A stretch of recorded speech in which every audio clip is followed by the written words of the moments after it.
Welcome, everybody, to the first episode of Synagogue Tech Forum, the next year version. We're here to help you deliver you a better online experience for both services and education in the Jewish space online. And I just got to mute myself out on my other side. Isn't it great? Today we have Cantor Norman Cohen-Fowler, the cantor at Temple Sinai of North Dade in Miami. He's built out the streaming system at Temple Sinai and will walk us through why he made the choices he did. Will be followed by any questions for Norman, as well as any questions from the audience that you have on subjects relating to live streaming, Zoom, or delivering connections online. This is our first session for a while, and I'll ask our panel to briefly introduce themselves. First off, my two co-hosts, David. Sorry, I didn't know you were throwing to me that quickly. Hi, everybody. Sorry, I'm going to throw to you, David, and then I'm going to throw to Rotem. Hey, everybody. My name is David. I'm your Torah tech guy, and I'm so excited. I think it's so cool. We've got the UK, we've got America, and we've got Israel all featured here, along with lots of other people from all over the place. So hello, everybody. My other co-host is Rotem. Yo, what is happening? I'm Rotem from Israel. I'm doing live streams here in Israel, and happy to be here and maybe answer some questions. Joining us also on the panel, a long-time answer of many questions in this and other services is Marty. Hello, Leo. Hello, everybody. Nice to be here on the inaugural show, version 2. Everybody's here. We're 2.0 now. We're 2.0, so we're moving forward. So it does feel a bit strange, doesn't it? We're back on doing something. For us, some of us do this all the time, but it's also a bit strange to be feeling you've just got to get back in the swing.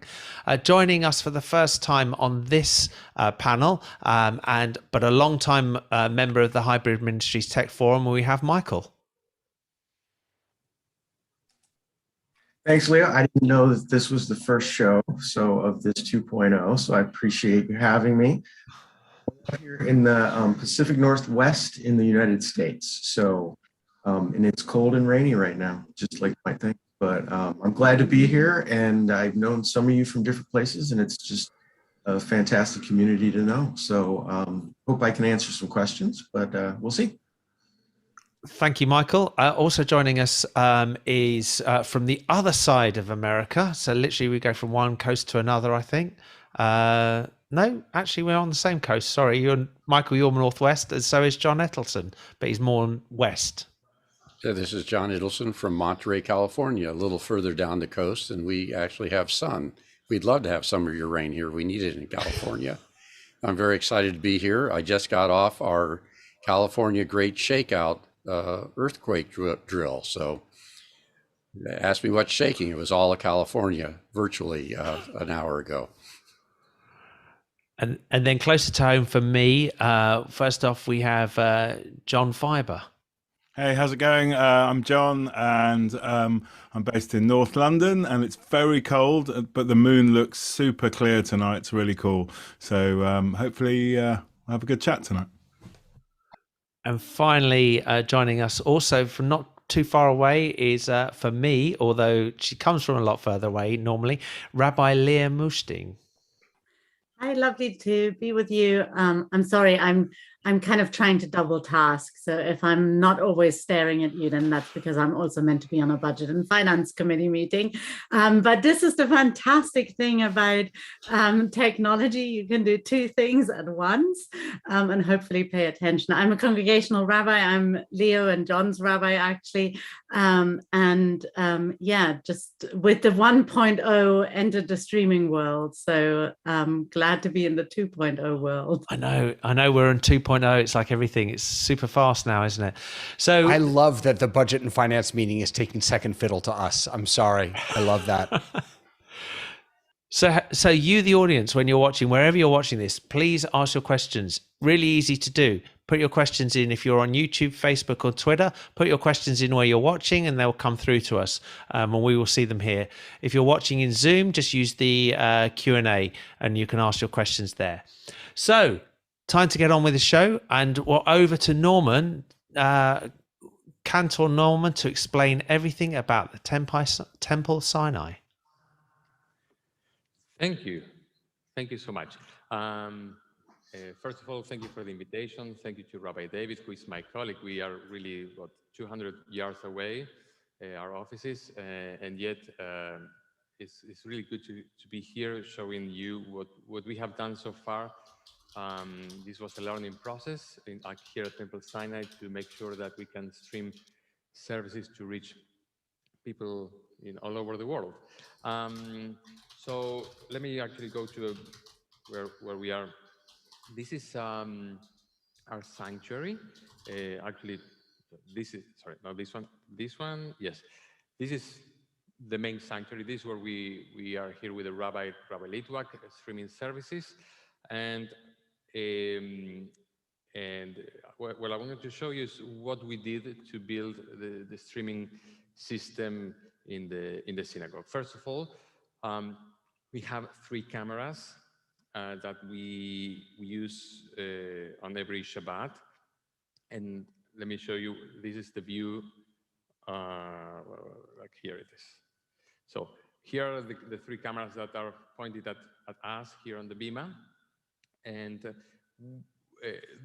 unlike other synagogues that have a lot of budget for people behind the scenes programming or operating the video system, we don't have that opportunity.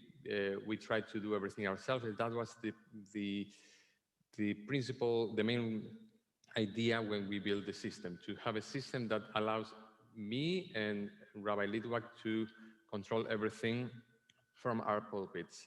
And so far we have succeeded. We have some glitches here and there, and we have done things to up the game. And at the moment, we are in a position to do everything without a video or a sound operator from behind the scenes. So let me show you how we did that. First of all, if I show you quickly, so where I was here in my lectern, okay. So you see the 2 monitors here that we have. These are confident monitors because we needed to know what the stream is about, what was going on, what was the output, what was the preview. So let me actually go here and do that. So this is how it looks. One of the lectern. This is Rabbi's lectern. He is the one who operates the iPad. I will show you in a moment a bit about that. And we have 2 confident monitors. In one, which is this one, is where we have a multi-view in which we have here the output, which is what you're seeing. This is the preview, which was, I can change the cameras and everything that we want to put it here.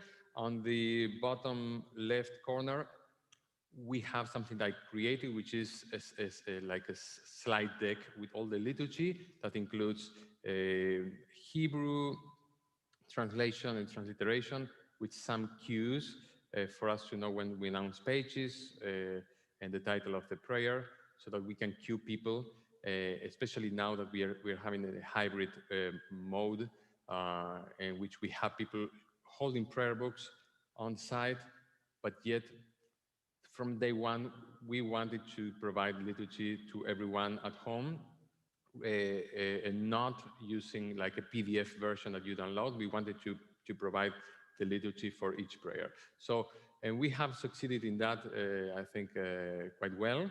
And here is the center lectern, where usually Rabbi speaks, gives the sermon, and this is my lectern. Same as the Rabbi, I have 2 monitors, and I will explain the other second monitor. So the reason why we have still the cables here, wires all over the place, which we want to get rid of as soon as possible, is only because we didn't know what we needed.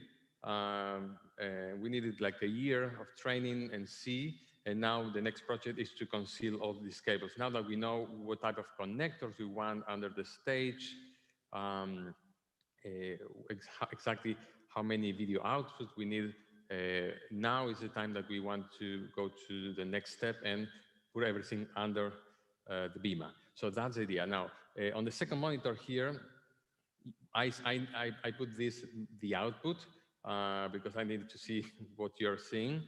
But if you see here in the, on the corner, actually this is the monitor that we use to display the liturgy for ourselves. So we have big screens. It's like a 15-inch screen that we put the liturgy that also we need to see out, because this is we tried here to use the one in the multi-view. It's a bit small. So that's so far. Now, why the rabbi is using the iPad and not me is basically because I usually play guitar during services. I have my hands tied, so I train Rabbi Litvak to do that. And I will show you here with a clicker, with this clicker, I will, let me see if I can do that. I can do that now, because probably I need to check something in the back, but I can change with the clicker and advance this Google slide that we create, so that the liturgy goes moves forward as we sing. This is so far what we have here, and what we have created. A lot of cables at the moment goes here, which is the only spot where we have all the videos and Cat5, so Cat6, you know, cables and everything. So that's so far what we do. And I don't know if you have so far any questions, or want me to show what is behind the scenes. This is the main. Well, Cantor, before you go on, could you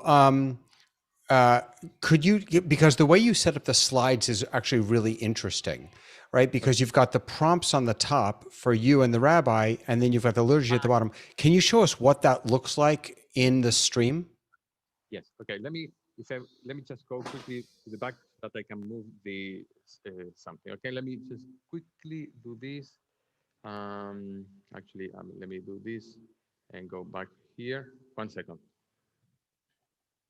While he's going to the back, Marty asked if there's no tech desk, how are the sound system and stream audio feed controlled, and where are the pulpit and lectern computers located? So I'll show, Cantor Norm will show you in a moment where all that, there's a Behringer X32 and a computer in the back room, but there really is no, other than the iPad to switch cameras, there's really no controlling happening during the service. Sorry, Cantor, go for it. Yeah, okay, good. So just let me show you quickly what we have, okay? So, okay, so here now I made possible now to advance. I can now advance with my clicker. So usually we have two type of slides: a full slide when we want to have like an opening slide or closing slide, or for Kaddish. Kaddish list, we usually have like a full slide. And if you see, also for some Zemirot, we use that. But if you see, I go to Lejun de la Nena, for example, as I explained, you see that there is a box with the liturgy and like the lower third, and above that are all our cues, either to cue pages and everything. Now, if I go back to this, let's say I'm praying with Rabbi, and so what is going to happen is we are going to add like a cropped overlay of that liturgy. Oh, sorry, not that one. I didn't mean that. Sorry, that's not what I wanted to do. Sorry, let me go back to this. Sorry, that's not what I want. What I want to do is this. Sorry. Thank you. So now we see only the cropped part of the liturgy that allows people to see the liturgy while seeing the full picture. This is not a picture-in-picture. This is just a cropped image of the lower third that we put. It's actually full slide cropped, creating the illusion that it's a lower third, but it's actually a cropped image of the full slide. so that people see the liturgy, but we see the whole full slide with the cues for us. So we can, when we can, we can advance as we pray. Okay, so okay, Kihel Gadol Adonai, and then suddenly there is a menu what we will see. Maybe it's Mehua Shamayim. And so whenever the rabbi reads, he wants to say something, we can remove it. So that's how it goes. And again, Cantor, yes. I don't know how you knew this because you can't see the chat, but James Mathiasen asked if you could sing that prayer, and then you just started to sing it. That was kind of amazing. That was prophetic. Yeah. Okay. You want to take us into the back to show us the brain of this? Sure. Let me go back 1 second. Oh, not that version. James wanted a different tune. Is that the one? James, help us out. Is that the right tune? It's C.Kin. Okay, so let me go now. I'm going to go to 1 second. Okay, so bear with me. I'm going to show you. Okay, so this is the computer. Okay, that we have. We have a good computer. It's really an i7, 32 gigabytes. Can you hear me? Oh, yeah. Okay, which is dedicated exclusively to streaming. And here is what I feel is was our solution. We wanted something to be controlled remotely, so we could use the iPad, which actually I didn't show you perfectly, but the iPad that I used, we changed the camera scenes, preset camera shots, and we can add or remove this cropped lower third. So wherever we can do in the vMix, we can do it with the iPad remotely from the lectern. That's why for us was the only solution to avoid having a permanent person here, that it would imply a monthly cost, which so far we have avoided. So and you can see here in the vMix, this is I find it a wonderful program full of features that you could see. We have again in this on the far in the top right corner is the what we call this is the output, and on the left is the preview, which again we can change. And this is the slide, the Google slide that and then there are other things that sometimes we do. For example, if I go to this image, if I go there, the rabbi could be seen with a slide on the side. So I created all of this so that we have flexibility in what we want to show. Okay, usually for something like this, rabbi will have a full slide or something, which I don't know if I have now. So that's how it is. We can control here all the different inputs for the audio. Here are the previews of the different shots. I created here in this area.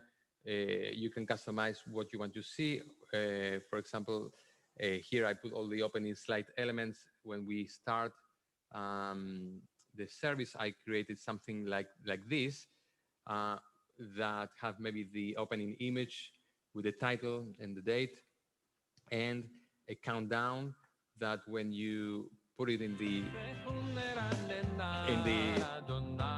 output, it starts going down, and you hear the music, so that people have some music in the background while they are waiting to get into the service. So that's more or less things that I did. And again, this was a learning process. So, Cantor, I know that you are limited on time, and there's quite a few questions that come in, so we want to try and get some of those questions to you. Is there other things that you want to show us, or do you want to take a few questions? Let me show you how it looks, the iPad. The Okay. iPad, I have just all the scenes, all the, all of these numbers are preset windows, the one that you saw in the main computer. You see it here, and you have 3 rows. The bottom row is the preview. The middle row is the,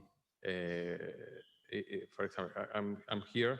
This is 16. 16 is something I just added today, which is my own phone, which is connected through NDI. And on the top row is the overlay. So, for example, if I want to put here something, okay, I can remove it easily, and it will show on the output. And then you have, of course, shortcuts. But this is all we need is just to know which button to play and to press, and then we change cameras and we do that. And then actually Rabbi is doing a great job. And so that's so far what I can show you. If there are questions, I'm happy to answer. Yeah, Marty, have you got some questions for the Cantor? I do. A question from this guy named Leo somewhere. You have 3 cameras on poles in the back of the room. Do you get any shake or vibration when people are in the synagogue or coming through the doors? The answer is yes and no. We get vibrations, but not from the reasons that you mentioned. The only problem that we have, and let me show you quickly, is this. But again, this is only a matter of, sorry. Let's see if I can go. So the problem is this is attached to a soffit, and on the soffit you see the AC ducts. And the problem is when the AC is working, sometimes we get some vibration, specifically when we have the camera on zoom. These are 4K cameras, Bird Dog brand, 4K, 30x. So they can zoom in very well. You can see the arc behind us very well. The problem is, again, if you zoom in a lot and the AC is working, you may see a bit of vibration like this, but it's okay. We can live with that, but not. So the AC is working right now? I don't know. I guess. Can you see any shaking? I don't think that's stable enough. It's only when you zoom in the camera a lot and occasionally, you get that shaking movement. So, but it's been okay. I mean, it's bearable. It's not terrible. So. All right. We have a question from Rabbi Leah Milstein. Why did you decide to keep the liturgy on Google Slides rather than having them directly in vMix via PowerPoint? Via what? What? Via PowerPoint. Huh. Or just directly in vMix. Well, it is in vMix too. The liturgy on Google Slide is one of the inputs in vMix. So you have to consider a Google Slide as equally as a PowerPoint they serve the same purpose. The main reason why I did not use PowerPoint and yes, Google Slide, only because the experience that I have, it behaves better with Hebrew fonts. Sometimes PowerPoint changes arbitrarily the Hebrew font, and it makes the whole layout go crazy. And it's been very stable with Google Slide. I had no issue, and it's on the web. We shared all our synagogue is on Gmail. We have all Google Drive, so it was easy for us to do that through Google Slide. That will be the answer, but it's the same as having PowerPoint. I only find Google Slide better for this. Can I just ask on that point if Leah is still here? Yeah, she is. If she can explain why because she's taken a different approach to it. So I think one of the reasons why I was asking is that if you use the inbuilt PowerPoint feature, then you can advance the slides also with the same vMix controller rather than having to have a separate clicker for the slides. But you might have chosen that anyway, just because you prefer that. I don't know if that was one of your reasons. Rabbi prefers that. He is like on one hand, he's actually lefty. So with the left hand, he uses the clicker. And with the right hand, he changes the preset. So I think it's, the way also the brain works, it probably is better, to say, okay, let's advance here, but don't mess it up that with cameras, I wish I could have a clicker. I couldn't find it. You tech guys, a clicker that has more features that maybe I could use a shortcut to remove and put it on the lower third so that everything is here will be great. But only I found that there is only a third button I could use. The fourth button, I cannot. If you find a clicker for present that has more opportunities for shortcuts, will be great. That will be a question for you. Does the rabbi normally? Sorry. No, I was going to say we're using a Stream Deck. So, but if you want a clicker, then that doesn't. I mean, the reason why I like the Stream Deck is that it can do several things at once. So, right.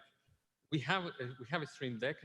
The only problem again is once we manage to put all the inputs here, we will be able to do that, with a physical Stream Deck. Again, we are controlling this remotely, and Stream Deck, doesn't allow us. I need to run a cable from the back to here, which is another cable which I wanted to avoid. Eventually, when we have all the boxes on the floor with all the connectors, that is the next project, then we will consider probably using a Stream Deck instead of an iPad that maybe controls everything. But again, it's only a matter of, I guess, taste and maybe be accustomed to something. Marty, have we got another question? I don't have any other viewer questions, but I do have a question. Cantor, as you're operating all of this, these screens and controlling vMix and all the tech that you have in front of you, do you find that you are still able to be connected with and stay in the spirit of worship, or does the tech distract you? Okay, this is a good question that we actually with Rabbi Litvak and definitely Rabbi David, we talked about for high holidays. I would say for Shabbat, after more than a year that we've been using this system, there are things that now, believe it or not, become second nature. It's not that difficult to do what we are doing, because we are not crazy with the production. It's basically something that we have done for so long that I think is now relatively easy, especially with technologies on our side. If there is an issue, that's a different story. Now, for high holidays, especially as the liturgy is different, and we were,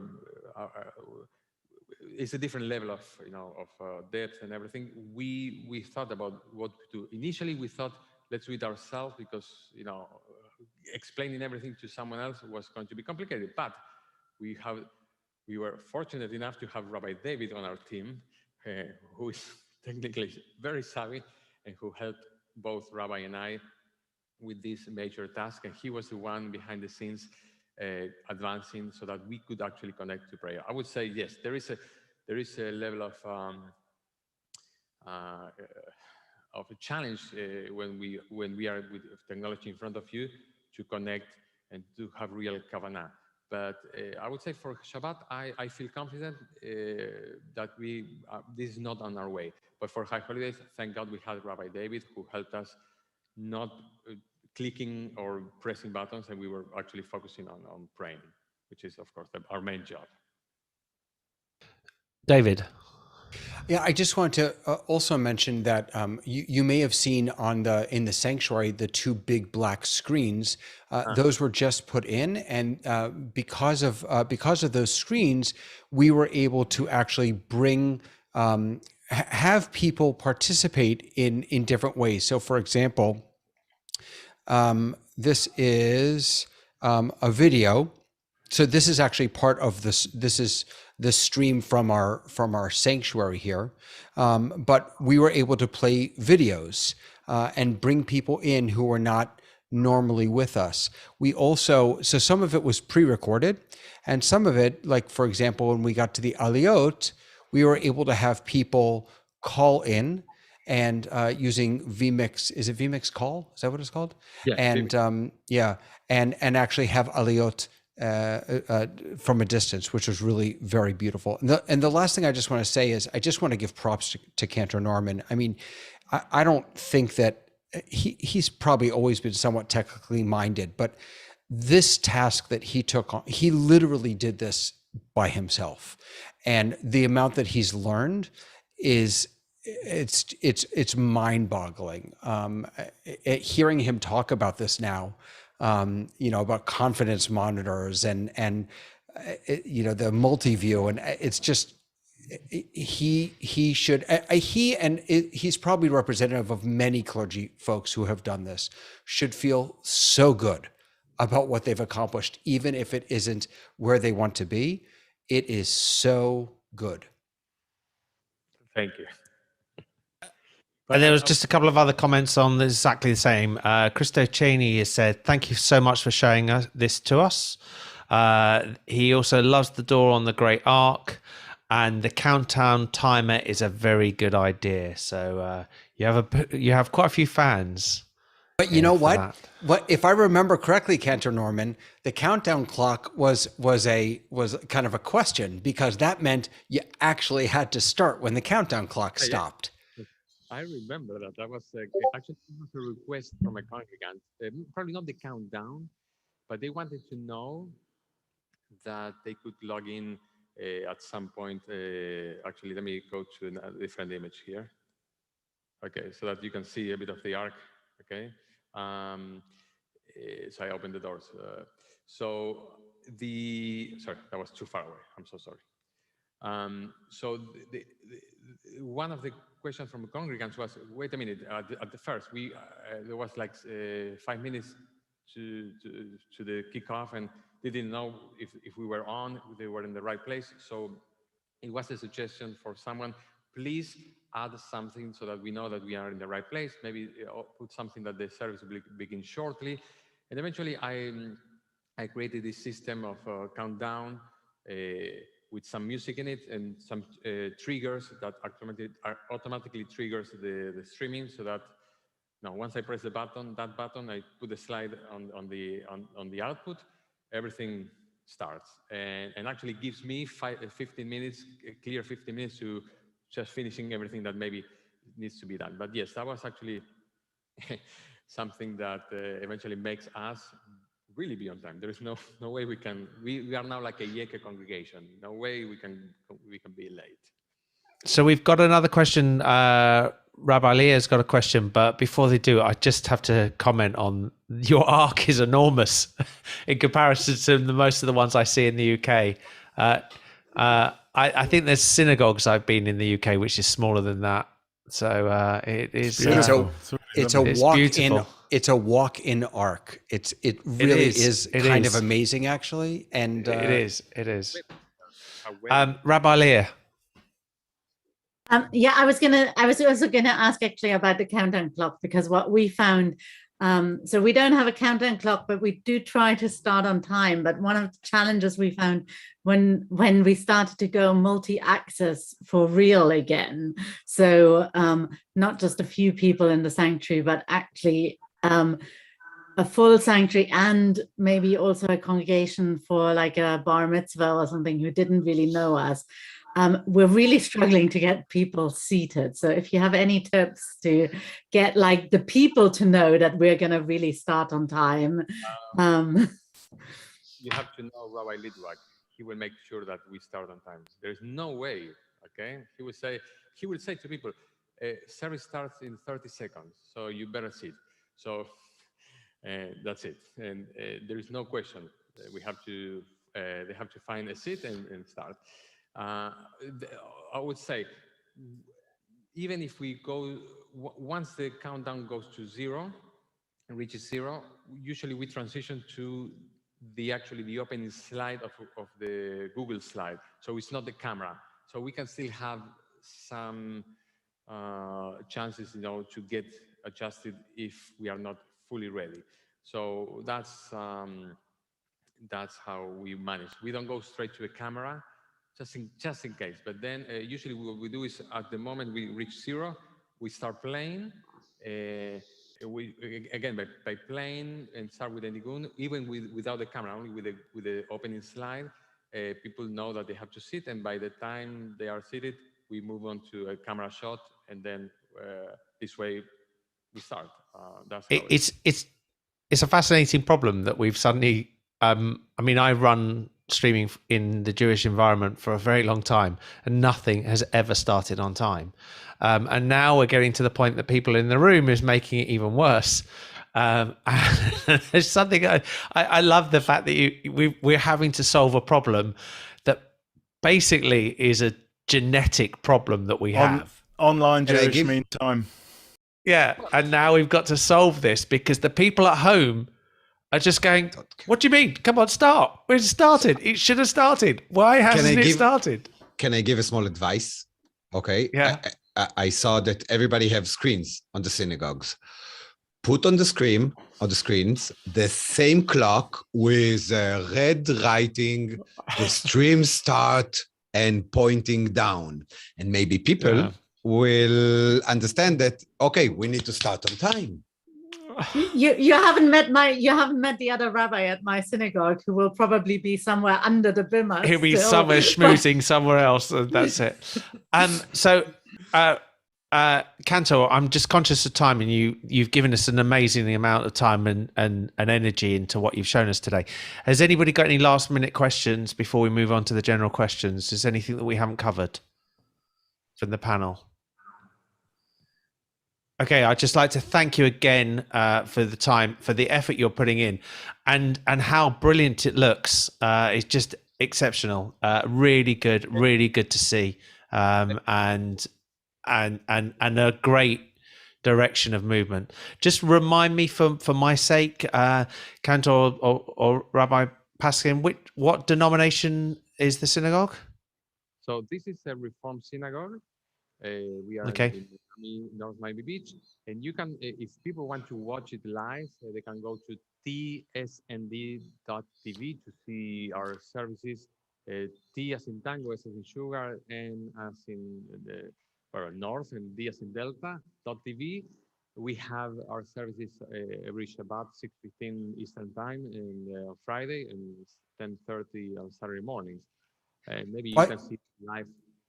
By the way, I just want to say that was one of the smartest decisions that I think the rabbi and the cantor made, is instead of having to send YouTube links out or Facebook links out, we just bought TSND, which is our website. Our website is tsnd.org. We bought tsnd.tv, and then we pinned at the top of our YouTube page the upcoming live feed. So you just tell people, go to tsnd.tv, and they're there.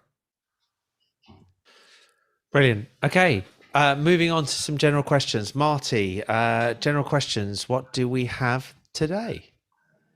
All righty then. So we have from Rona Shapiro, says she's wondering what good solutions folks have found for hybrid teaching. They've rigged up a laptop, a TV, a webcam, a conference microphone. And the problems are that the camera image only captures the long view, and she can't see the control zoom functions, can't control the zoom functions when she's not sitting at the computer. And although she has a Zoom host, it's still a bit tricky. So we get an echo unless everybody is muted at all times except when they're speaking. So thoughts on better and affordable systems? David and then Leah. You're on mute, David. I know. Sorry. There were actually a lot of questions in there. The first thing that I would suggest is the OWL camera. If you're doing it, if you're teaching maybe in the round or around a table, this is a nice sort of all-in-one solution. You plug it in USB to your computer, and it is the camera, it's the microphones, it's everything. You're not going to get the greatest quality, but it's a nice, simple solution. I would then, from your computer, either connect your computer to a TV on a maybe a rolling stand, or just sit it at the table like a participant, and that's where you can put up the Zoom participants. Another option, and this is connected to your question about being able to control the computer. So what I suggest actually is that you, as the teacher, have a computer, and if you're using the OWL camera, that you connect the OWL camera to that computer. And then for the TV, you log in from a second device. Maybe it's the Facebook portal TV, and you just turn the audio off there. Or you turn your computer on. One of the two needs to be off. But what that means is that what you're sharing to your on-site folks from the TV is independent from what you are using at your computer, and you can have a little more control over the meeting as a whole. Leah. I was also going to say the OWL. I just maybe the only thing to add, I believe the OWL Pro, which is slightly more expensive, allows you to rig up multiple OWLs together if you are in a bit of a bigger setting. So it's actually, you can actually do that with the regular OWL camera. It basically daisy chains them together. It's a neat little system, actually. So if you're in a longer room, you can put two there, and they will work together. So they'll only create a singular image. And yeah, it's nice. That the biggest problem with the OWL camera, from my perspective, other than video quality, is that unless you know how to project your voice, it's very hard to get picked up by it's not as sensitive as I'd like it to be. Marty, followed by John Ittleson. All right, so there are a couple of challenges here, and one is the perspective and the view of both the teacher to the screens and the screens to the teacher, and the camera to the teacher. So one natural first instinct is to put the screen and camera on the wall behind where the teacher is. Well, when you think about it, what is that camera going to be looking at? They're going to be looking at the back of the teachers' heads and the faces of the students, and that's not, and who is behind that camera? Another student. So the camera really needs to be behind the students in the back of the room, looking at the teacher, looking at the instructor. And the instructor needs to be able to see the students, so the television set, the monitor, would also go with that camera. So now there will be times if the instructor uses visual aids and wants to show something to the students in the room, then you need an additional monitor on the wall behind them, so that now the students can see the visual aids, and the home students can see the classroom and the teacher. Now there's audio. So audio in a typical classroom, especially in houses of worship, they are usually built out of very hard materials, concrete block, tile, sometimes drywall, but there's very few soft surfaces, and this makes for a very difficult acoustic environment that microphones will just pick up all kinds of roomy sounds that really diminishes the intelligibility of the voice. So there are microphones that have been developed specifically for this problem. You might find a microphone bar, sound bar with microphones in it that are designed to be placed on a wall that will actually focus the microphone's pickup pattern in the direction that it senses sound coming from.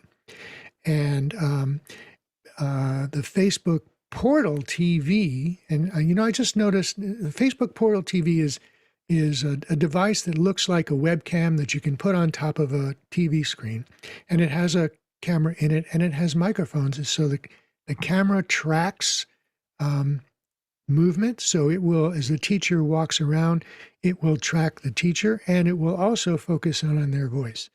Now, I noticed that Facebook just came out with a new line of Facebook portals. So will be interesting to look into. And John, and then we'll move on to the next question. I think the owl is a very good choice.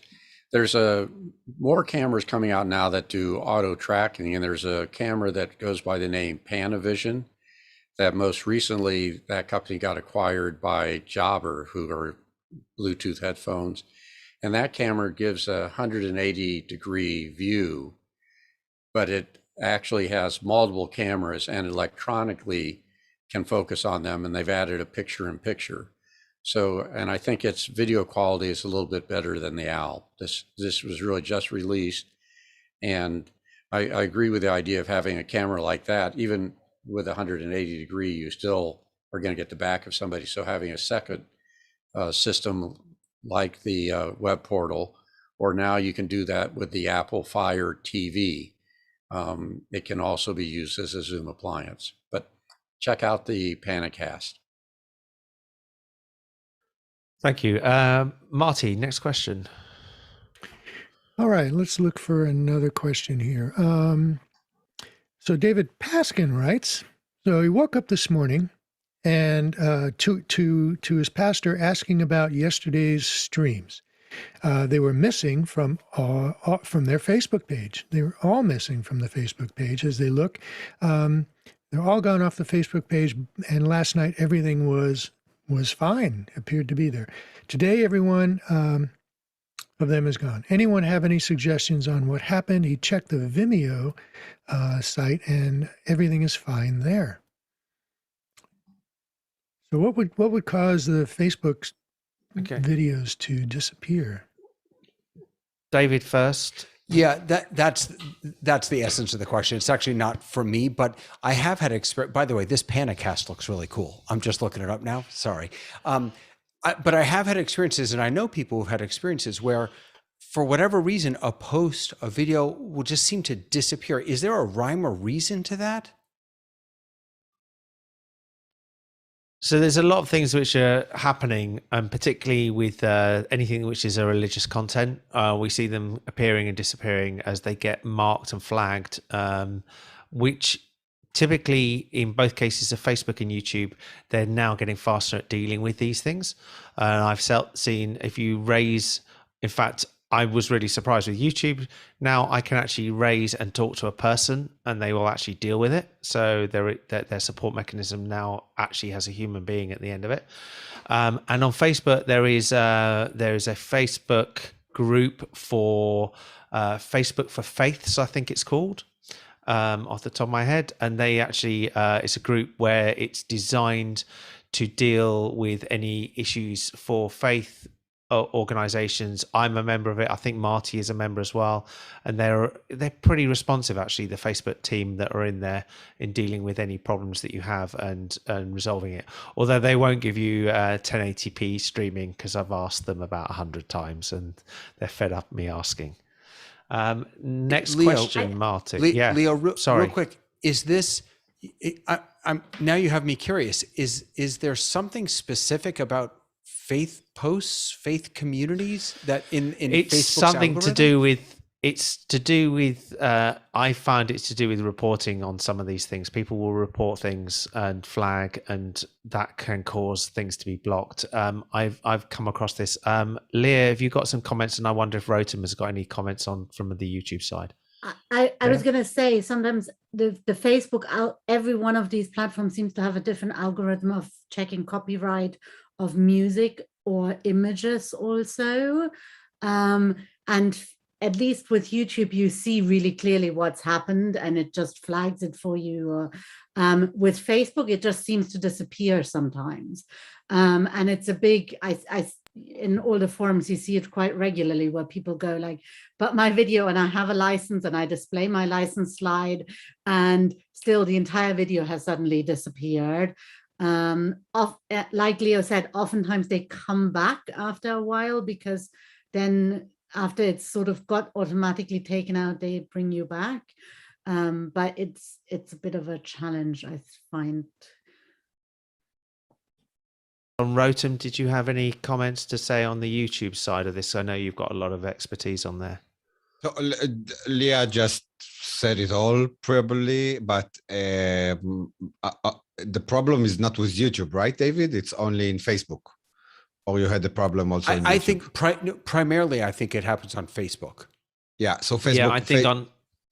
Yeah. Yeah, I'm sorry. I mean, the one I've seen on YouTube is that you'll suddenly find that your channel's been taken down, and Yeah, when you go and report it, and so I believe something similar happened to one of the very large synagogues in America on Yom Kippur. I think it was. They had their whole platform taken out because of a report, and then they got it back really quickly. But it was they lost. I think it was Yom Kippur morning or something. They lost from one of their platforms. So because people report things, but as Leah said, it's also sometimes to do with the copyright. Okay, Marty, next question. Yeah, just a last point on that. Facebook. We all reading that Facebook is under tremendous pressure to kind of monitor their content to some degree, and there may be just some reflexive action to be overly aggressive on it. So you just have to follow up with them. Okay, next question. So it's not a question, but Emily Cohen is looking for some recommendations. Anyone use live Zoom captioning for services or classes that involve Hebrew words? Any recommendations to share? I laugh and smile at all the people who speak Hebrew on this are laughing at the difficult of this. I'm going to go with David particularly good first. if you also bring Arabic in. Arabic, Hebrew, and English makes really great fun. Okay. It doesn't work. That's the bottom line. You could hire someone to do live captioning, but it doesn't work natively. I was going to ask that we've got two Israelis on here. We've got Eri and Rotem. What's the experience in Israel for live captioning? How does it work for you? I'll start with Eri and then okay. I'll start with Rotem and then Eri. So when we need to do live captioning, we hire people to do live captioning. I had some live streams that everything was like pre-made, like all of the speeches was pre-made. So we did the live captioning like from slides with green and chroma key it. Eri, what have you done on any of your streams?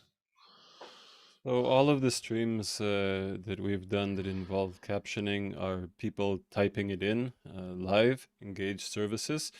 I did do an experiment running it through, I believe it's Web Captioner, I think, or maybe one of the other engines. It was surprisingly good, and I produced it into the stream. It worked. I mean, it wasn't a live production, but it did work, and I was surprised at the quality of the pickup of the AI.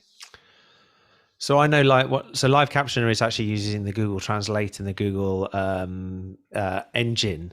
And all it is it's linking in that engine, and it's just basically taking your audio feed and pushing it into that engine and then seeing what comes back out onto a screen. Do you mean web captioner? Web captioner? Yeah. Okay. What's the one that you said you used? I heard you say, yeah, he said web captioner. I heard you say live captioner. Yeah, sorry, I meant web captioner. Sorry, it's my fault. Yeah. Yeah, so web captioner, it pulls it in and then it puts it out to a screen which you can color the background of the screen. So if you make the back of that screen green, you can obviously key it out to be on the bottom of a thing, or it's just black. So I've seen this, we use this a lot in the WordPress world to put it up at the side of when there's a conference on, so that you've got the image, you've got the words appearing. And it is quite funny because you've got a whole screen and you can look back and see what someone said 2 minutes ago if you wanted to, and some of it's accurate, some of it's not. It's getting better. Have we got any more questions there, Marty? Yes, one from David Paskin, who's here on the panel, and I'm going to apologize in advance for my very rusty Hebrew. Restream versus StreamYard. What do people think about having online clergy lead services for communities when the rabbi or cantor or leader is away? Is it as good as bringing a sub into the sanctuary? So these are actually two separate questions, just so you know. Go ahead. The first one is to battle it out versus StreamYard versus Restream and maybe others. And then the second is what you were just reading. I apologize. All right, so let's take that first one, Restream versus StreamYard. Leah on there? Well, I was going to do the second one, and I need to jump off. So if I may, so that you've taken the privilege of taking the second one. Yeah, far away. So I think it depends. So we sort of experimented with this quite a bit. We just ran a whole summer of our Tot Shabbats, which were just reruns of previous Tot Shabbat. Was a great success. People actually really liked it, and they loved having still us, and they liked us. I think for main services, I think it works for services that are special things. So we did, thanks to John and his endless patience, we did a special themed nature service, a special themed animal service in the past year. And we actually reused them this year because people really loved them last time. And they were totally delighted, and us rabbis got a night off. So I think it kind of depends. So certain niche ones, definitely, and just doing the rerun totally works. We're at the moment thinking about doing stuff for the, if you noticed, in this December, we have really great Shabbos coincidence with 24th and 25th of December and 31st of December and 1st of January.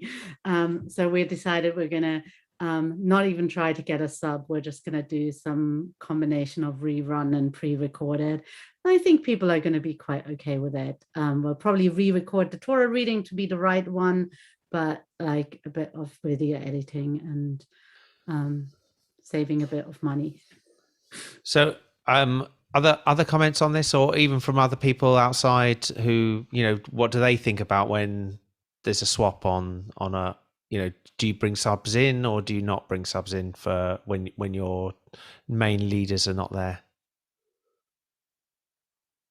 My gut, Leo, is that now that I can have a rabbi or a guest rabbi or cantor from anywhere in the world, and so much of my congregation is already used to seeing me in a box, that this actually could potentially be very, very powerful as a way of sharing wisdom and talent. That's actually my view. Sorry, John. No, I was just thinking. I also think congregations. It's quite nice to see another congregation stream.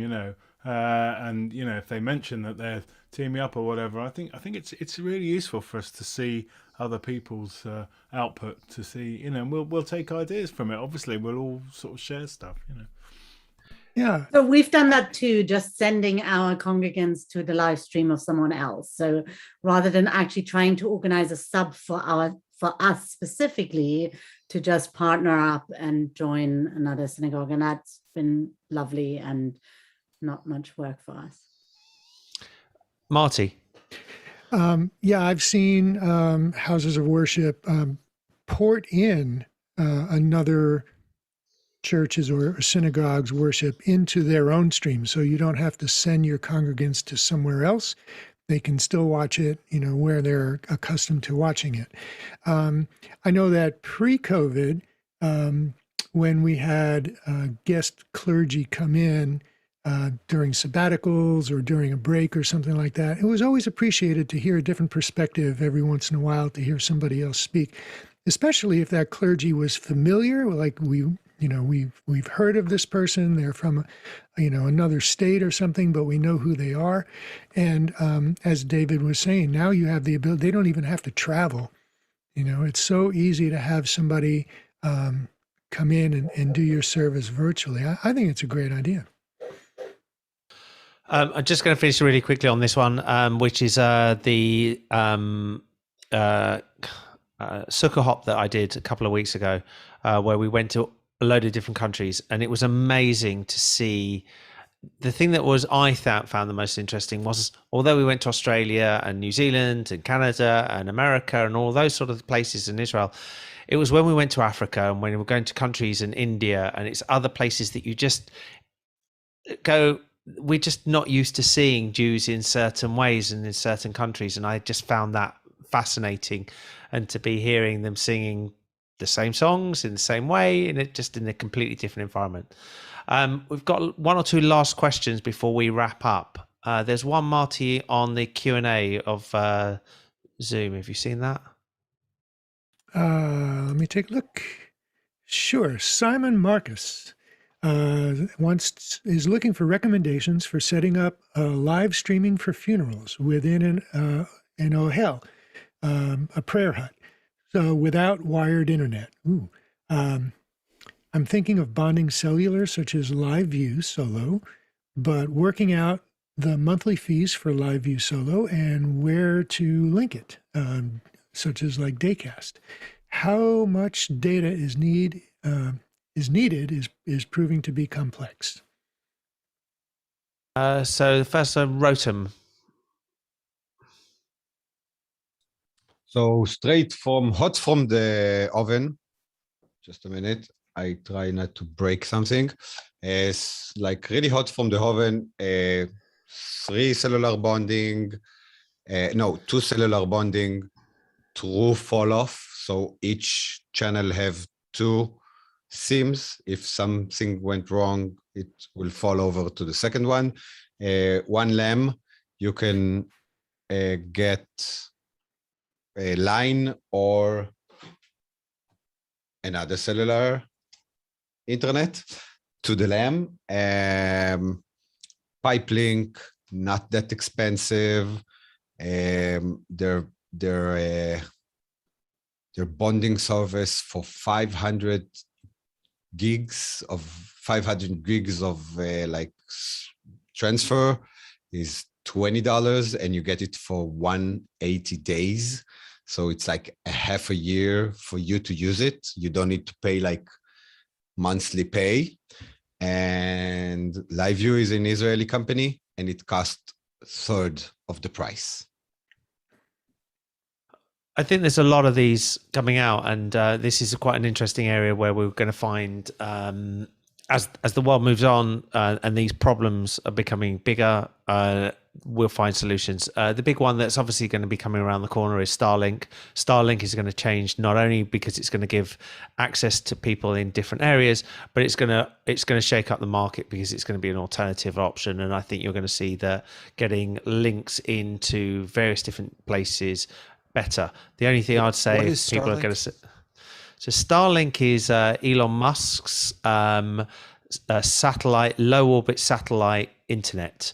It works on that you transmit up to a low orbit satellite, and then it comes back to a base station in your area. So they need to put the base stations in each place before Starlink can sort of connect to everywhere. It's an interesting concept. If you get the chance, you can go on the web and find out where it is, because I saw it once. My friend phoned me up. It was a really clear night, and he said there's something really weird. He was worried about an alien invasion. It's incredible. It's like lots of satellites. Have you ever seen satellites all in a row? There's like 30, 40, 50, however many, and they all in a straight line. It's really, really crazy. It's a very strange thing. There's a website you can watch satellites come over your head, what's flying over your head at the time. Simon Marcus says Pipelink. I think he means Starlink. Is Pipelink was what you said, Rotem, or was it Pipelink? Pipelink. Okay, that's 500 gig at $20 a month.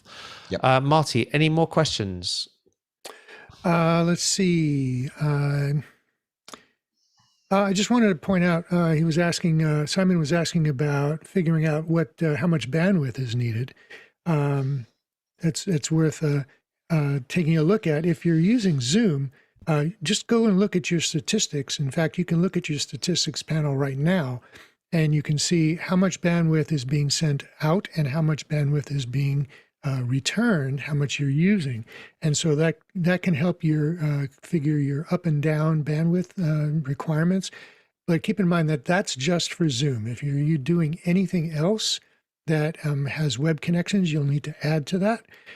So there's a good clue there. Like the approximately will be 5 gig every hour. Okay, yeah, and thank it you. also depends on the resolution that the kind of account that you're using. So a 1080p stream will need more bandwidth than a 720p stream. For 1080p, it's a rough figure would be 10 megabytes per second per stream.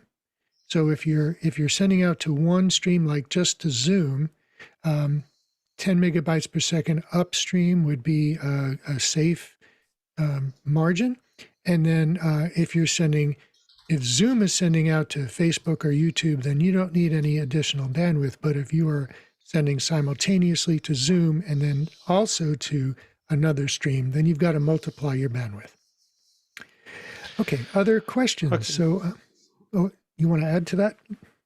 No, I'm just going to say I think we're out of questions, and I just want to say I'd like to thank everybody for coming today. All of the recordings are available on all the channels that you're watching, so you can see this on the Torah Tech channel, you can see this on streaming.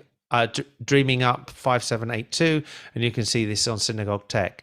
Next week we will revert back to its Hybrid Ministries Tech Forum on the same day of a Thursday, but it's a slightly later time. Marty, what time is it next week?